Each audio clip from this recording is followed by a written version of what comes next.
You are so sensitive. Would someone please dim the lights? This tag is going to drive me crazy. Welcome to Spring Papers, where I share relaxing time with me videos, journaling and other actionable life hacks to be the best version of yourself, ADHD life hacks, and content creation and other app-related tutorials. I am not a mental health professional. Nothing in this video is intended as medical advice. HSP versus autism. However, this video includes some points that were not brought up in these videos. I have spent over 3 months trying to record the audio due to background noise. If I tried to record when there was no background noise, the audio ended up inconsistent. If I record with background noise, I ended up sounding more robotic than an AI voice.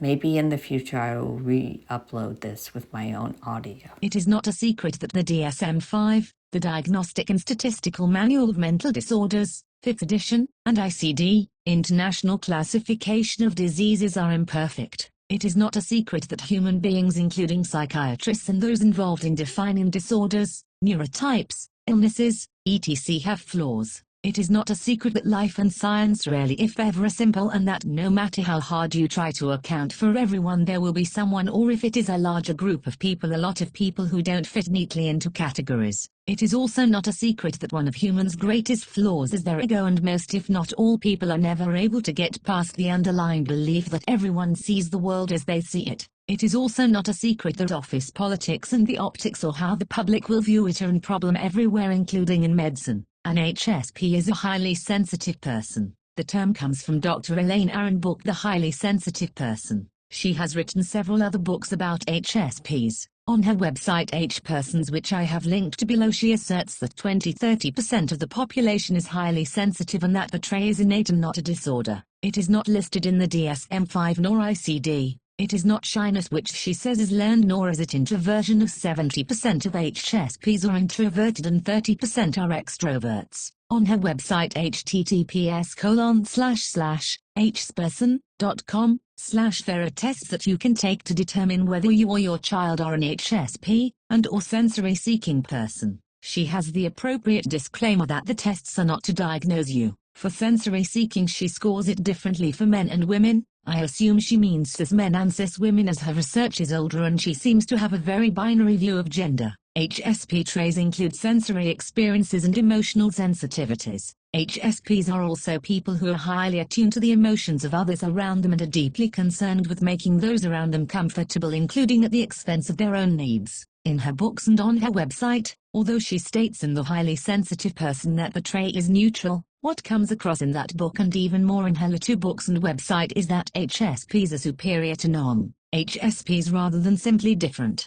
I am not personally a fan of inherent traits being treated as making a person innately better or worse, but that is a personal preference. This attitude is most blatant when she compares HSPs to autism and ADHD. Unfortunately, her views of autism and ADHD are outdated, and were based on only a tiny percent of those who have autism and or ADHD. To be fair, on her website it states that autism is not her area of expertise, and to many people's surprise, mental health professionals including psychiatrists are taught very little about autism, ADHD, and other forms of neurodivergence unless they chose to personally study it, so this is quite plausible. If you are basing your knowledge of autism on the scientifically inaccurate way it has been traditionally portrayed in media, particularly when she started doing her research in the 1990s, an HSP is different than an autistic person. If you do not already know why I chose those two disorders, and I state disorder because that is how they are classified in the DSM-5 and IDC, the explanation will be covered later in this video. I started by focusing on the website as it can be easily viewed by anyone for free. I also want to make clear that I am focusing on HSPs and her work, not Dr. Elaine Aron as our person. Members of the autistic community have pushed back on Aron's research, arguing that HSP is rebranded autism. There is definitely evidence to support their claims, but there are differences between how she describes an HSP and how the DSM-5 and ICD define autism. Before I continue, it makes sense to briefly cover sensory processing disorder, SPD. SPD, formerly known as sensory integration dysfunction, is when an individual has difficulty processing input from one or more senses. It is a biological trait and not the person's fault. It is present in many people with autism, attention deficit hyperactive disorder, ADHD, and dyspraxia. A person might be hypersensitive or hyposensitive to input from that sense. A person who is hypersensitive to sound would feel overwhelmed and distressed by loud noises.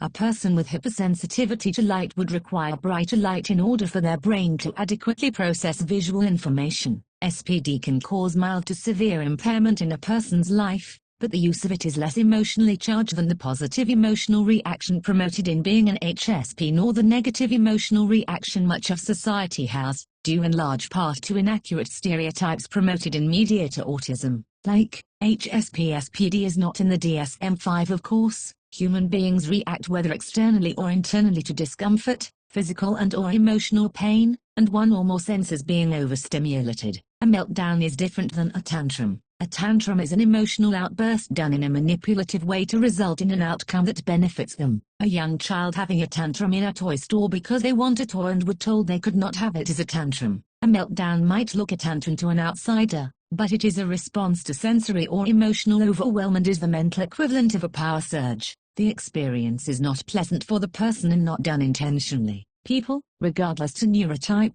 can appear to shut down when they are unhappy and turn inward. For an autistic person, a shutdown may be more extreme than for a neurotypical person. What this means for someone who is neurodivergent, but not autistic, I have not seen the research on, but I am guessing it depends. An autistic person who is often verbal might be nonverbal not because they are intentionally not wanting to talk, but they cannot do so. It is not hard to figure out that if a person has one or more senses that is hypersensitive, it could affect how they socialize. If a social event requires wearing clothing that causes extreme discomfort to an individual, tags being a common offender, it would make them less likely to look forward to, enjoy, and look back fondly on social events that require this level of pain and overwhelm. It is also not surprising that those who have learned the physical cost of these events and the mental struggle to remain outwardly calm at such events might try to avoid them or minimize how many they go to, especially within a short period of time, such as a family vacation. Likewise, if a person is hypersensitive to sound, they will probably not enjoy clubbing even if they like dancing, concerts even if they like the music, or crowded noisy events. Even if they can go to a club or noisy event, their sound sensitivity will exhaust them enough to leave less energy for socializing. It might require time to recover afterwards that might range from a few hours to a few days. Thus, HSPs, those with SPD, and autistic people have sensory differences that can affect them socially. HSPs also have emotional sensitivity that can impact socializing. A social event that includes someone who criticizes them constantly would make the event less pleasant for anyone, but would be extra hard for an HSP.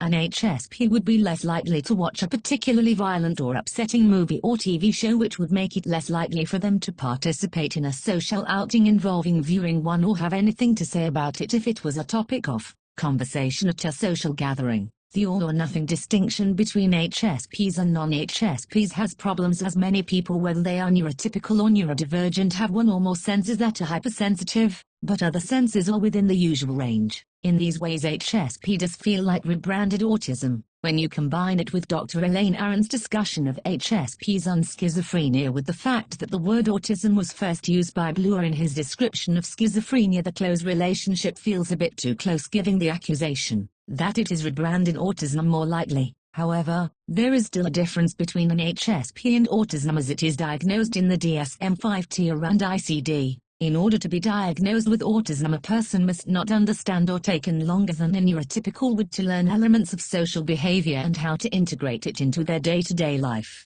An autistic person who does not appear to neurotypicals as autistic will in the past have used scripting and copying how other people, as they learn that how they naturally act is not considered okay, and they start to mask to fit neurotypical expectations. I should also note that autistic people can be hyposensitive to stimuli, the opposite of an HSP, and these people are just as autistic as the ones who are hypersensitive. There is discussion about high masking autistics, particularly among those who are socialized as girl, level 1, those with the fewest needs to fit into neurotypical society, autistics. But if someone is autistic, they should have shown some signs of autism when they were growing up. It takes time and practice and mistakes for someone to develop a mask that will make them appear neurotypical, especially when we factor in human development of every person. There is nothing in the definition of an HSP that means that someone that fits the HSP label would automatically lack the social understanding of an autistic person. Maybe in the future autism will be diagnosed in a way that eliminates this criteria or adds more nuance, at which time I would agree that HSP was exactly rebranded autism.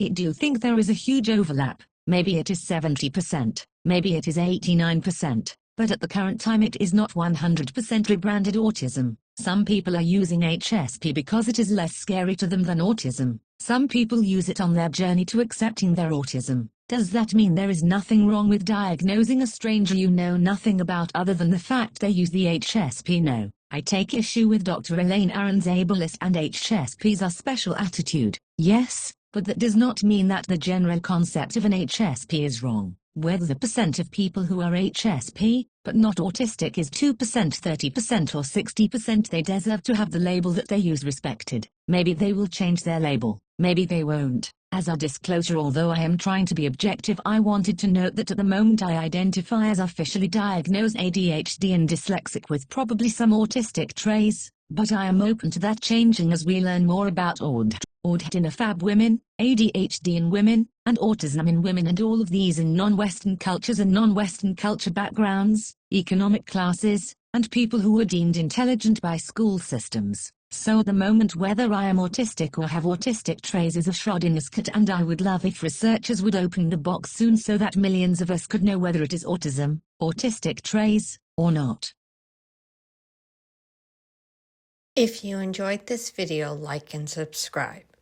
It encourages the YouTube algorithm to show you similar videos and helps the channel. Always remember that you as a person matter.